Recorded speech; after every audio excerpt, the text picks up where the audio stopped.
N'étant pas technique, je me suis dit mais qu'est-ce que je vais au départ lui apporter?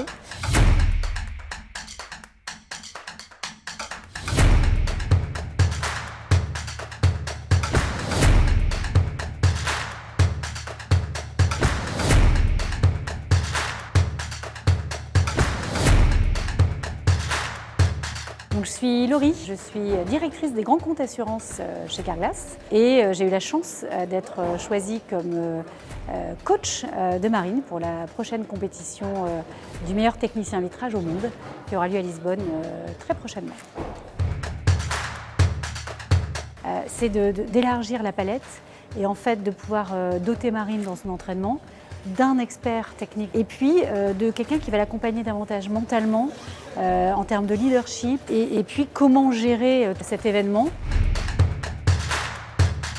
Mentalement, même si c'est une compétitrice, même si c'est une joueuse, une sportive de haut niveau, finalement dans l'adversité, dans la difficulté, dans la lassitude qu'on peut avoir, puisqu'elle s'entraîne quand même depuis fin janvier, de garder toujours ce plaisir, cet engagement, cet engouement. Tout n'est pas simple tous les jours, parce qu'elle est quand même chef d'atelier, donc elle travaille quand même pendant sa préparation, son entraînement. Elle peut douter sur le temps, elle peut douter sur les nouveaux outils qui vont être mis à sa disposition, sur la voiture qu'elle va avoir. Donc voilà, donc tout ça fait qu'il y a besoin d'accompagnement et puis de la garder à un niveau mental et on va dire de plaisir aussi élevé. Et c'est là où j'interviens. Effectivement, il y a une différence entre être chaque jour remplacé, prendre en charge des clients et intervenir sur un véhicule et se retrouver avec 3000 personnes, 29 autres compétiteurs et puis avec un timing, c'est-à-dire que quand elle est dans son centre, même s'il y a une productivité qui est attendue, elle n'a pas un compte à rebours qui est lancé. Le jour J, elle va enchaîner les épreuves avec du monde autour, avec des gens qui attendent beaucoup d'elle, une grande délégation française, et puis l'envie de victoire à la fin. Ça veut dire que chaque étape, après chaque étape, il ne faut pas baisser les bras s'il y a eu des difficultés, et tout de suite se remotiver et se remobiliser pour l'étape d'après.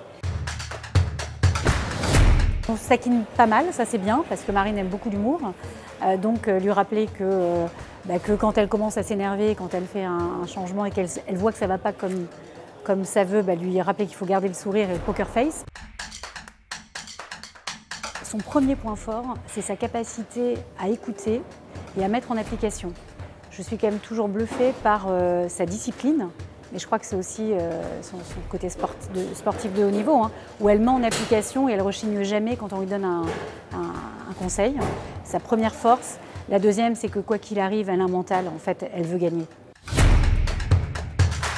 Prends du plaisir, Marine. Il n'y a que ça qui compte.